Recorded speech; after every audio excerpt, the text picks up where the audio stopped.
Hello and welcome to Leaders of Tomorrow, your one-stop platform for anything and everything to do with the entrepreneurial world. I'm Sunanda Jayaseelan. Tonight on the show, we're bringing you a special series on Diwali. What can you, the entrepreneur, look forward to when it comes to consumer sentiment? How should you be reading consumer spending over the past few months? And how should you prepare for a possible uptick coming back into the economy, into spending? All of that being decoded on the panel tonight. Let me then quickly introduce our guests. First up, we have Madan Sabnavis, Chief Economist of Care Ratings, Vivek Gambhir, CEO, Boat, Prashant Bindal, Chief Sales Officer, Lodha.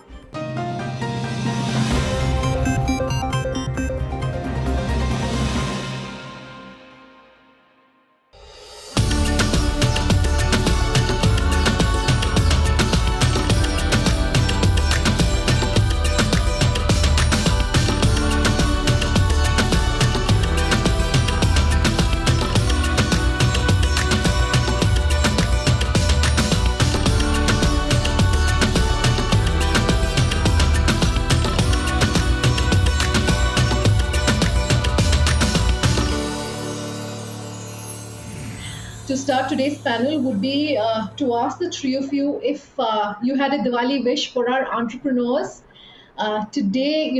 What would you like to tell them? Madan, maybe I could kick this panel off with your comments. No, in fact, what I would like to tell them is that things are going to look better in the coming times. So I think between this Diwali and next Diwali, the economy is definitely going to do better. And the prospects for the SMEs are going to be very steady and definitely look upwards. I think a lot of support has been provided by the government as well as the RBI. So they just need to latch on to it and leverage whatever opportunities come along. However, the path will be a gradual recovery path. How about you, Vivek? Wish you and all your viewers, first of all the very best for the festive season. I think the consumer mood is very positive. The sentiments are looking better by the day. Clearly, there could be a certain amount of challenges, but overall, we are feeling very optimistic and bullish about the next 12 to 24 months. And I'm very confident that given the entrepreneurial and animal spirit within the company, our entrepreneurs will seize the moment and find a way to address these challenges while building for a fantastic tomorrow. Prashant? I would second what Madan and Vivek have said. I think the consumer sentiments are very positive, and especially for the high value purchases like real estate, it is, I think, the best we have seen in many years.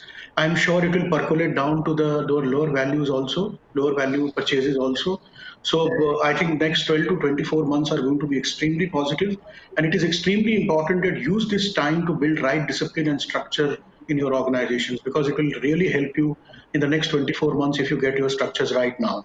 All right, so we've started this panel on a very optimistic note. But I want to dive into some details, really talk about what our entrepreneurs can perhaps expect going forward in the next couple of months. Except for real estate, the industry that you represent, of course, Prashant, I think most sectors, a lot of sectors at least, have definitely seen the negative impact as far as the uncertainty is concerned, whether it's financial, whether it's over health, and therefore consumer sentiment is taken a hit. Every day there seems to be news about when we could expect the third wave. There are new variants that are being reported every day. What is all of this doing to consumer sentiment? And this question is to Prashant and Vivek, but Madan, if you want to jump in, please feel free. What is this really doing to consumer sentiment? And what would then your advice be to an entrepreneur who's watching this panel to say, this is perhaps how you should be preparing? I think what you're saying is what was relevant for to the real estate industry in the month of February, March 2020. Or April 2020, because we also went through the same thing, because everybody was talking about doom for the real estate industry, because when everything closed down in March 2020 when the first lockdown happened. But what happens is that this is generally an opportunity to build a long-term future. We changed the industry changed its norm, the way it operated during those times, and of course, every crisis brings an opportunity, and I think what it generated was a a clear demand generation which was absent in this industry for many years. In fact, this is the first genuine interest demand that generated post the first lockdown, where people really needed that the most important thing they needed was a home. And since then, if you Yeah. look at it, since last October to this October, barring those 2 months of second lockdown, I think it has been one of the best times this industry has seen in last 25 to 30 months. So what I believe is that this is going to happen across all the consumer sentiments, because India is a consumption-led economy, and if the basic structure is right, there could be some glitches for a few months here and there, but the basic demand is there, and the basic demand, if it is not consumed within a particular time, it will the pent-up demand comes with much more, much more in the subsequent months. So my request is that even if there is a saying that if there is a view that there could be a third wave coming and there is a depleted demand, but Sure. rest be assured that it will come with a vengeance back. So the only thing that we have to is to get prepared for all that. Sometimes I think this gives the biggest opportunity for most of the organizations to prepare. What we did was, during the month of April, May, and June 2020, we prepared ourselves for the pending demand that could accrue. At that time, we did not know that the demand could come back with so much of vengeance. But still, since we were prepared, and the learning is that the larger organizations can prepare it much faster, but also it takes much more time because the smaller organizations are more agile. So for the smaller organization, it is much easier to do it rather than more than the larger organization. So I think these next 2 to 3 months are going to be very critical to prepare for the big ones that starts in February, March, April, and May. Okay, Vivek, would you agree with that perhaps? Yeah, I personally feel like there hasn't been a better time to launch a brand or start a company than ever before. And our expectation is that over the next 10 years, you will see much more value creation than the previous 20, 30 years that India has seen. Clearly, there are a lot of challenges also, but I do believe that the mood and the sentiment today is very positive. Even in the near term, if you look at the recent surveys, the RBI confidence survey, a lot of the other consumer surveys, all of them are pointing to a much higher uptake in consumer sentiment. We are seeing the highest levels of consumer confidence over the last 12 to 18 months. And if I look at even our categories, we largely play in personal audio, in gaming accessories, Yeah. smartwatches, and personal care appliances. So, in demand has been uniformly very robust. Okay. Recently, riding on already what had been a very strong demand wave over the last 1 year across all of these categories. In our personal audio or headphone segment, people are buying more headphones to use at work, at home, in the gym, more frequent purchases, higher replacement rates. The gaming accessories segment is increasing quite rapidly as people are embracing, mobile gaming opportunities, and we're also seeing massive growth in the smartwatches segment. A smartwatch is Sure. now becoming a health and a wellness device more than anything else. So across the Sure. board, I think we are seeing a much more positive and a much more robust demand scenario now. Madan, while I'll give you the opportunity to respond to my previous question, I would also like to ask you about the economic impact really of these, the first wave, the second wave, now we're talking about the third wave. The outlook as far as the economy is, for 2022, going into the next couple of months, what's going to be the impact if we do see this third wave? And how much of that perhaps will get offset by more and more people getting vaccinated? Prime Minister Modi, of course, recently made that announcement about how many adults have been vaccinated. We are looking perhaps at children at least till the age of 12 getting now the vaccine. How is all of this really going to play out in the next few months? Okay, I think here, Sananda, as an economist, let me bring in a bit of caution. I think there is a lot of, I think what Prashant and Vivek are saying are definitely sounding very good. But as an economist, let me just say a couple of points here that while the sentiment is definitely good, I think we need to see how this actually evolves in the next couple of months, especially from the rural side. Because our own view is that if we see how rural India has been affected by the second wave, there has been more people who have been infected. They have been spending more in terms of healthcare. And the level of confidence, is it really up or down? It's an impressionistic view. As you have mentioned, some of the corporates who have come up with their results are obviously very sanguine about the rural economy. But we would say that let's wait and see whether this really pans out or not, because there could be some bit of hesitancy in terms of spending. That's point one. Point two we have seen is that inflation has started increasing. So I would not really go by the statistical numbers of inflation coming down, because today we have seen when we're paying high prices for onions, tomatoes, this is what really affects everyone. So will consumer confidence actually be that elevated at this point of time when you're seeing food prices going up? Is it something which we would have to keep in mind? And the third thing is, I think are there any supply constraints? I think we have spoken of consumer electronics, we're speaking of real estate. But if you're looking at the auto sector, I think that is one sector which normally does see an uptick during the festival time. I think we have severe constraints which are there on the supply side. We have this entire thing of semiconductors. So we need to see how this really evolves. So while even I would like to think that things will be better in this next few months, we have to wait and see how it evolves. As for the specific question which you have asked about the third wave, I think the country, the nation as a whole, is much better placed in terms of a possible third wave. And I think, as you have said, the high number of vaccinations gives us a lot of confidence that there will probably never be another lockdown of the same extent of what we had. The second lockdown itself was less severe than the first one, and if at all there's a third wave, I would tend to think it will be very much diluted. So on the whole, I think the economy is better placed for tackling a third wave, and I think that gives a lot of confidence not just to consumers but also to producers. Let's look at a short break on that note. We'll continue this discussion though on the other side. Back in just a moment to stay tuned.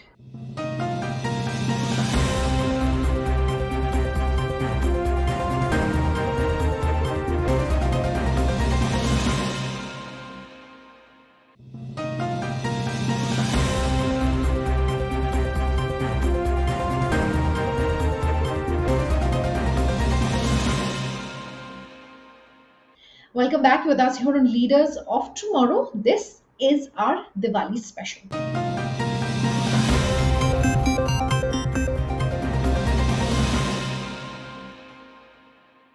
Let's discuss the rural economy, and that's something that I know you track quite closely, Madan. But Vivek, in your previous role, I do know that the rural economy again was something that you looked at rather closely at the Godrej Group. But let me talk about the rural economy. If you look at the reports of some of India's, or rather one of India's largest, consumer goods players, there's a bit of muted caution as far as the contribution of the rural economy is concerned. During the first wave and some part of the second wave, because manufacturing was being allowed, it seemed like the rural economy was then holding up its end.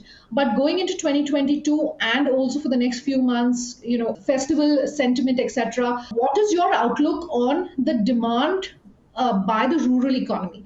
Do you think perhaps it's going to then hold up any sort of sagging demand on part of the urban consumers? What would you like to tell our viewers? Vivek, maybe to you first, but it's open to everyone else as well. No, I think clearly, as Madan was indicating, from an FMCG perspective, rural definitely is a cause for concern, particularly if you layer in some of the concerns around inflation. Typically, I think in inflationary environments, you tend to see rural economies suffer quite a bit. So definitely from an FMCG perspective, I think there is a cause of concern in terms of rural growth potentially being dampened over the next 3 to 6 months. 3 to 6 months, Prashant and Madan, would you agree? Do you expect that perhaps the tail of that could be slightly longer maybe? I'm frankly saying, in case of real estate, the kind of momentum that is there, we believe that it is going to continue for a long time. For example, just a brief that this October, this festive season is going to, 30th of this October could be the best month in last 60 months for us. And I'm sure across the systems. So what happens is that when the momentum starts, first the larger players get the benefit because the consumers look for the bigger brands, the bigger products, and slowly then it percolates down to the lower brands and lower product, because once the total and it is relevant from the fact that the consumers are looking for ready-to-move in houses. So this means when they start looking for the ready-to-move in houses and the bigger houses, which was not the norm, people generally ask for lowest house, lowest price, and under construction. So they just get a house and they don't have to pay much. But when they're looking for ready to move in house and bigger houses, just to give a brief, are in our affordable segment. It used to be 70% housing used to be 1 BHK and 30% 2 BHK. Suddenly, last 1 year, the trend has shifted. It's just completely reversed to 70% buying the 2 BHK and 30% for 1 BHK. So people are looking for bigger houses and ready to move in. Something that was, we had spent so much money in constructing a house, completing it, and people were not interested in buying a ready-made house. And in last 1 year, Okay. there is hardly any room left for a ready to move in house. So what is happening is this trend continues, and we were also waiting with bated breath that is this a trend for 2 months, 3 months, 6 months, but now we have this seen is for 12 months, and we continue seeing it. So belief is that the genuine need for, and of course the government has played a very positive role in it because of the very low interest rates that are prevalent. They were always there, but the key is now the consumers are ready to realize that this is something good, and there is a genuine need for housing in terms of a real estate is concerned. I am 100% sure that if it starts from the higher value products and then it percolates down to the lower value as the economy improves. There could be, as when you're talking about the glitches, there could be this third wave. Yes, there could be some glitches or blips here and there, but overall, the consumer sentiments are only going to go up. That's my belief, and I think as what Madan was saying, next 3 to 6 months it could be plus minus, but overall, if you look at next 24 months, if nothing untoward happens big, I think it is only going to go up. Go ahead, Madan. Yeah, I was just saying that the next 3 months will be crucial because if you look at the government of India's estimates, I mean, the agricultural ministry for Kharif, we're expecting a normal crop. So it depends upon it's not so much a case of saying that will agricultural income go up, but it's a case of saying are the people going to be willing to spend or not. I think that will be the basic thing which will be tested in the next 3 months or so. I just want to pick up on a couple of things which have been, discussed. Since we're talking sector specific, I want to talk about, so-called social sectors or impact sectors like tourism, etc. These sectors, foreign entrepreneurs perhaps in these sectors, because real estate of course it hasn't seen an impact. FMCG perhaps is coming back. Consumer durables perhaps is, the sentiment is coming back. Spending is coming back. The impact which sectors like tourism, real estate, eating out, hotels, restaurants, the impact on these. How soon do you perhaps expect these sectors to bounce back? Madan, you were just saying the next 3 months are going to be crucial. How much longer perhaps is it going to take for these industries and these sectors perhaps to see a bounce back? It's open to all three of you. No, it's going to be much sooner than we think because I think as various states keep opening up these service sectors, I think there's a lot of pent-up demand. So what we saw the pent-up demand story playing out last year for manufactured goods, I think that's something which is going to play out for services. So as you keep improving the capacity utilization rates from 50% to 75 to 100, I think the pent-up demand is really going to provide a major booster to the sector. So I would tend to think by Q4, when things should be at least 80% of normal, that is the pre-pandemic times, it's going to be good times for these socially intensive sectors, or however well we like to describe these sectors. I think things like tourism, eating out, I think it's going to do very well in the last quarter.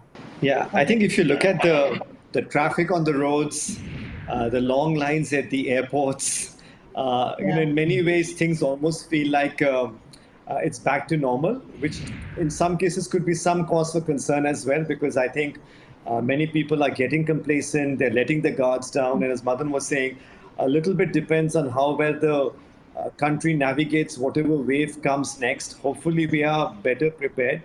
But I think assuming that the country does a good job navigating, whatever new variant comes next, I think things will actually bounce back much quicker, just judging by the kind of footfalls and traffic and everything else that we are seeing in these sectors. The damper certainly could be is, how intense the next wave and when it hits us. From a real estate perspective, only I can talk about the second homes. We had this concept of second homes, which was completely dormant. When there was a challenge for selling the first home, second home was completely secondary. But in the last 1 year, what has happened is that the second home business, and especially in last 6 months, it has just crossed all the records. In fact, we have to start building the new project because all the existing projects have been sold out. So the concept of second home, like people staying in Bombay and trying to buying a second home in near Pune, everything has been sold out.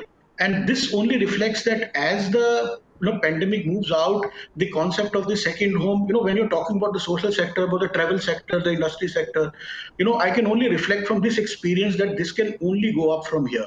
It was quite dormant during this time, but the real need for people to go out, again, that pent-up demand is there, and I can tell it only from this example that the way the second home business has really zoomed by unprecedented proportions, to highlight that perhaps the hotel industry is also just on the verge of taking off.